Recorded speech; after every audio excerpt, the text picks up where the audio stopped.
They will return to the forest, and a new guerrilla war will begin. Talmak is in jail and will be judged. But what about the others? The other leaders? The others are free. They have even been authorized to return to their former fiefdom of Pailin. My outlet somewhere there. We asked Ronnie to accompany us to Pailin, where Sampan and Nguyen Chea live and from where the Khmer Rouge continue to threaten Cambodian stability.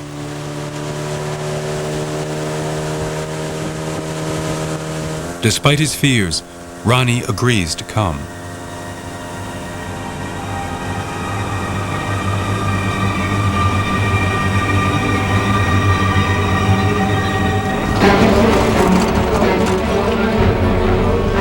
The region resembles a scene from the American Far West. Here in western Cambodia, on the Thai border, one has the impression of entering a foreign land. Lost in the jungle, protected by the mountains bordering Thailand, the Khmer Rouge stronghold of Pailin successfully resisted numerous attempts to overrun it militarily.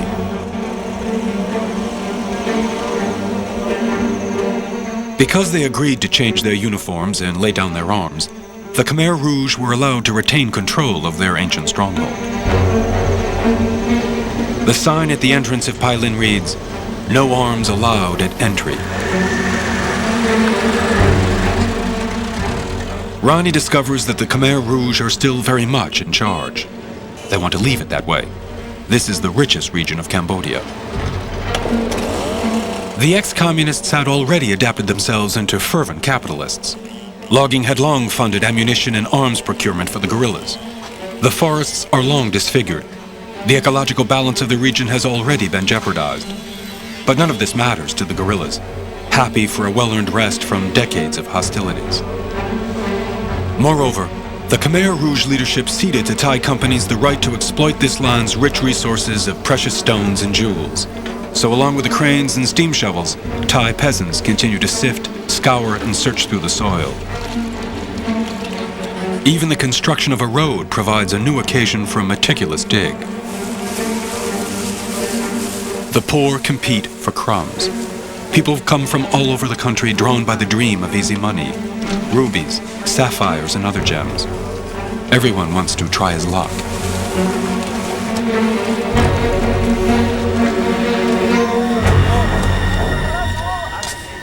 I just can't believe that the former Khmer Rouge, quote-unquote communists, can be so capitalist, more so than any you or I combined. And money seems to be the color of thoughts here, and gem.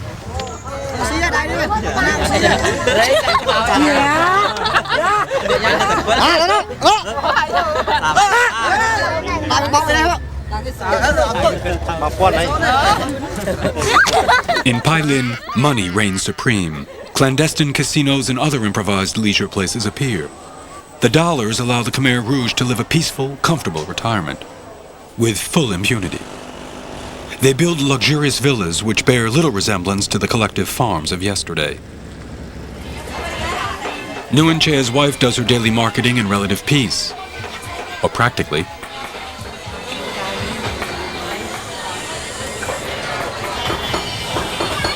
The inhabitants, mainly former guerrilla soldiers, get back into the swing of civilian life.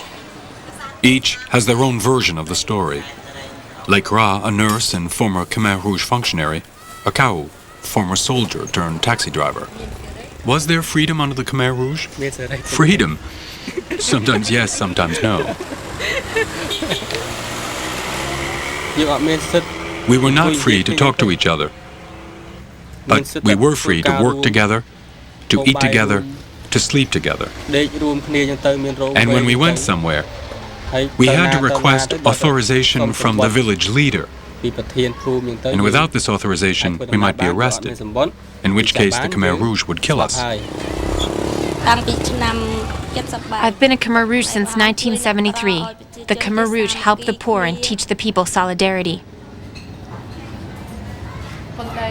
But isn't it true that the Khmer Rouge killed lots of people between 1975 and 1979? No, definitely not. It wasn't the Khmer Rouge who killed the people. But weren't there Cambodians who did kill other Cambodians? If you do not see it with your own eyes, you cannot say if the people were killed. I was small and did not see anything. For the international community, it may be true that Khieu Samphan and Nuon Chea killed lots of people. But we Cambodians are less sure. Khieu Samphan and Nuon Chea are Cambodians like us. We do not want to kill each other. We want to amnesty them. They have recognized their faults. It is wrong to judge them.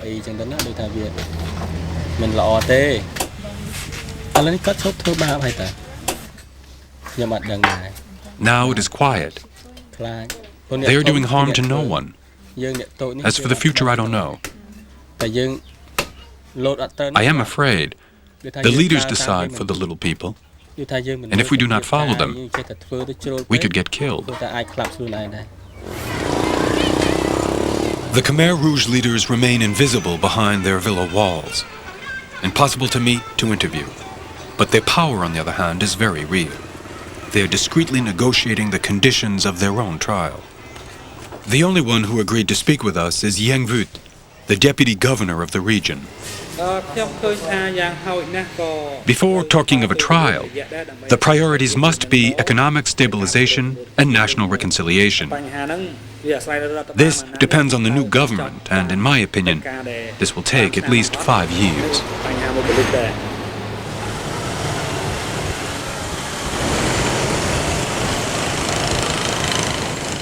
In Phnom Penh, some contest the impunity granted to the Khmer Rouge leaders.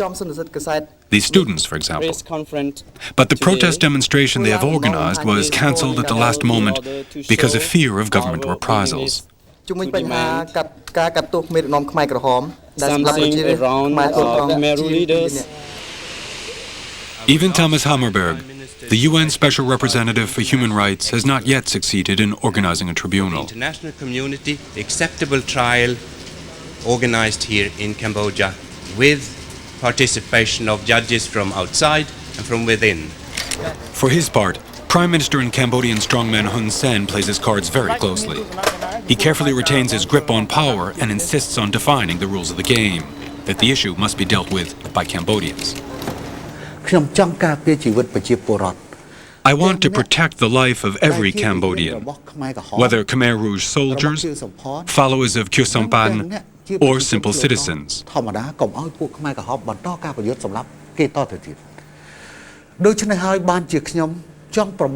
I do not want to see Cambodia at war again. National reconciliation is better than stirring up the past. We have to avoid starting up the war again, at any cost. Hun Sen nous demande de choisir. Hun Sen tells us that we must choose between peace and justice. He says, if you want peace, you must forget justice. If you want justice, there will be no peace. I believe it is an inhuman and unacceptable choice. For the former Khmer Rouge, the choice is very acceptable. They will have peace and will bear no responsibility for their crimes. In Pailin, even the kabotas have reopened. Ronnie never thought of coming here. He walked through the territory of his family's executioners, bringing painful old wounds to the surface. I walked around last night feeling my head because it hurt, my shoulder hurt, and my head hurt last night. And I feel like it was an omen because I walk around and feeling my bum and my head is still here. And this is to remind me that these are the people that did this to me 21 years ago. That's just a reminder that the parent can be changed, but the underlying, the root is still there. And so we have to be careful. What we have now is sort of fake peace. It doesn't sit too well. That's what I mean by fake peace, because those who murder many people are still walking around. Some of them still wearing some old uniform.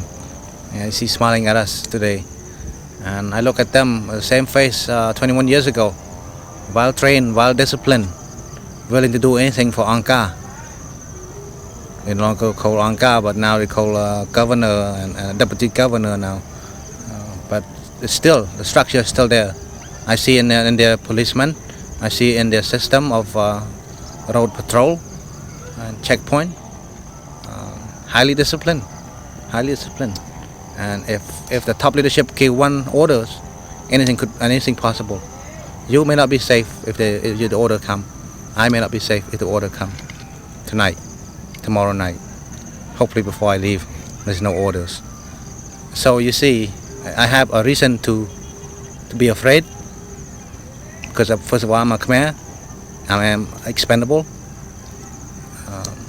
Second of all, we are in a foreigner in this foreign land, and this is my first time here. And like I said, I saw, and I'm ready to go back.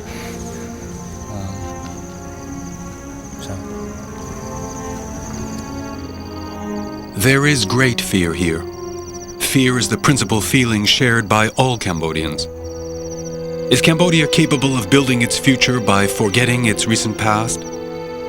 Can it find peace without justice? Let us never forget that the Khmer Rouge leaders are responsible for the deaths of 1,700,000 Cambodians.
Next, two friends pursue a lifelong dream to climb the world's highest mountain.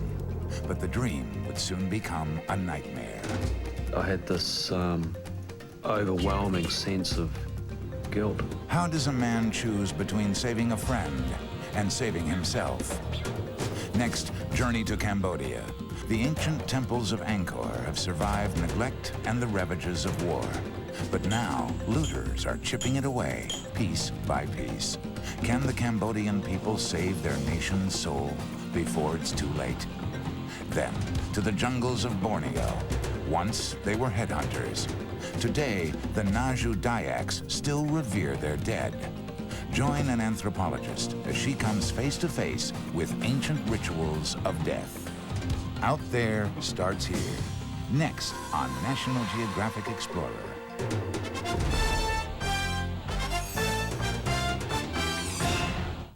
Hello, and welcome to Explore. If you've seen the news recently, then you know the political situation in Cambodia has once again deteriorated into one of violent confrontation. In a country just beginning to recover from the brutality of the Khmer Rouge regime, there is again killing and instability. In times like these, people turn wherever they can for comfort. For generations, Cambodians have turned to Buddhism and the temples at Angkor. It's the largest temple complex in the world, and it's been called the soul of Cambodia. As we'll see in our first film, Angkor is also under siege from looters feeding a black market hungry for ancient artifacts.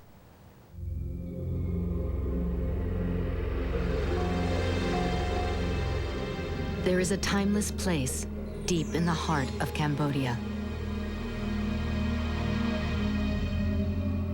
1,000 years ago, the chants of monks filled its halls, while perfumed women danced for the kings who ruled it.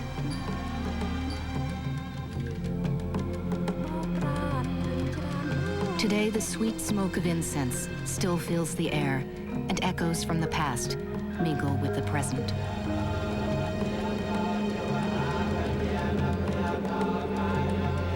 Angkor is the ancient heart and soul of the country. But dark forces have shattered the sacred kingdom.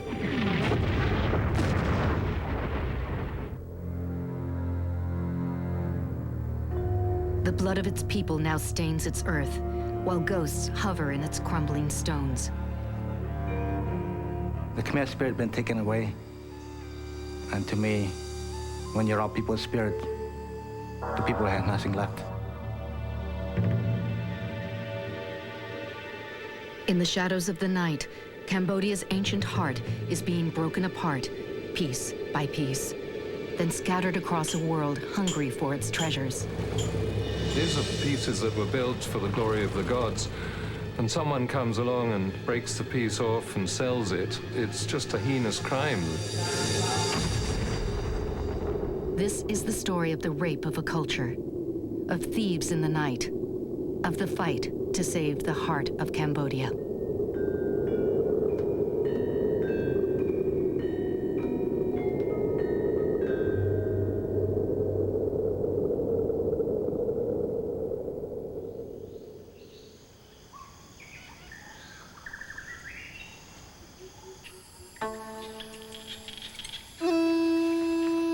Rising like a dream from an ancient past, the sandstone spires of Angkor Wat pierce the sky above Cambodia's jungles. 1,000 years ago, this was the empire of a people called the Khmer. Angkor is still the world's largest religious complex. Hidden in 100 square miles of forest lie 270 magnificent temples.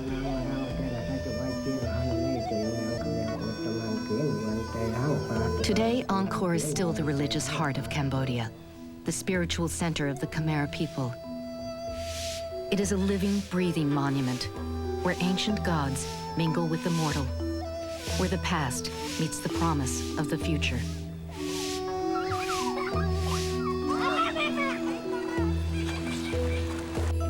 But like the people of Angkor, its stones have witnessed a brutal history. As these giant guardians gaze out across their ancient empire, the serenity on their chiseled faces belies the horrors they have seen. Theirs is a kingdom under siege. 1,000-year-old sculptures have been hacked away, while the temples crumble from decades of war and neglect. The roots of giant fig trees fight to drag the stones back to the forest from which they sprang. Today, the United Nations has listed Angkor as one of the most endangered sites on Earth. The battle is on to save the remnants of the Khmer's ancient empire. Though the funding is international, the backbone of the effort is the Cambodians themselves. Piecing together their sacred temples, they are healing the wounds of time. Years of war have left deep scars on the Khmer and their culture. Ronnie Yimsut works with the forest, trying to tame the jungle that encroaches on Angkor. As with most Cambodians, Yimsut's roots and his love for Angkor run deep, like the roots of the great fig trees. The story of Ronnie Yimsut is the story of Angkor today. Angkor is the spirit, the embodiment of the Cambodian culture, life. Without this place, Cambodian mean nothing. Angkor gave me a lot. It gave me who I am today. To me, this is my home.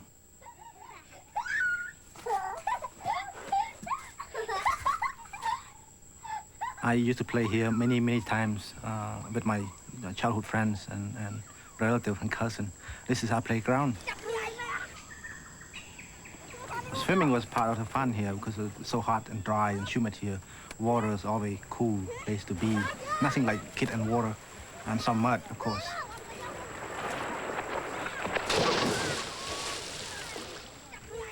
But a terrible turn of events would leave a brutal mark on Angkor and its people forever. I grew up about 3 miles away from here. It was wonderful early on. I had a great childhood, a great family, a nice home. And then the war came. That all changes. In 1969, U.S. bombing of Cambodia kicked off a chain of events which would lead to a bloody takeover by the Khmer Rouge. Pol Pot's rebel forces captured Phnom Penh in April 1975. The next 4 years brought inconceivable human brutality. As many as 2 million Cambodians are said to have died, nearly a third of the population. It was a campaign to erase history and a people's identity. Anyone showing signs of education or foreign influence was butchered. Teachers, priests, doctors, even the archaeologists and caretakers of Angkor's temples were hunted down. Ronnie Yimsut's family was no exception. His father had one fatal flaw. He was a teacher.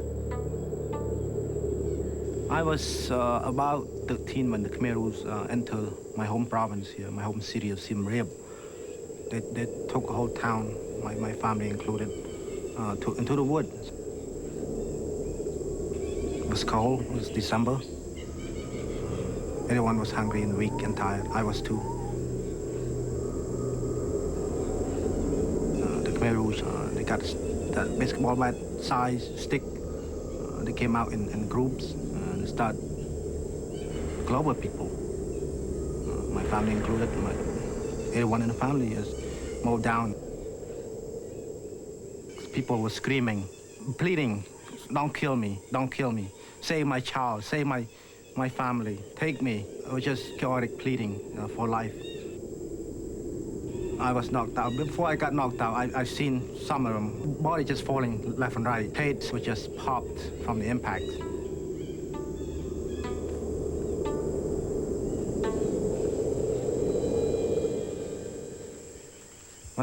When I came to, I thought I was dead.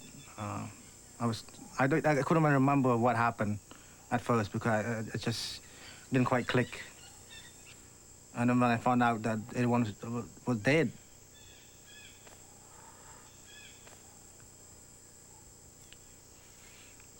I have nothing left. My family was the basis for my life. Taken away.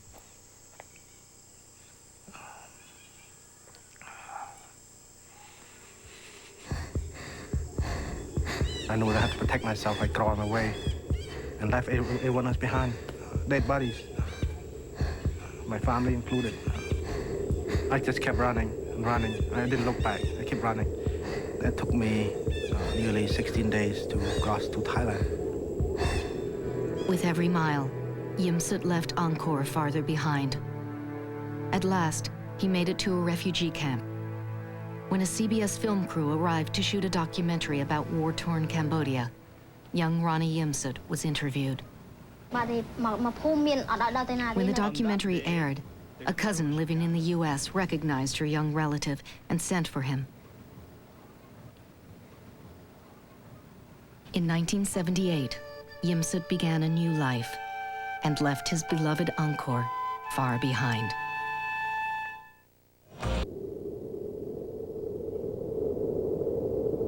The Khmer Rouge reign of terror altered Cambodia's landscape forever.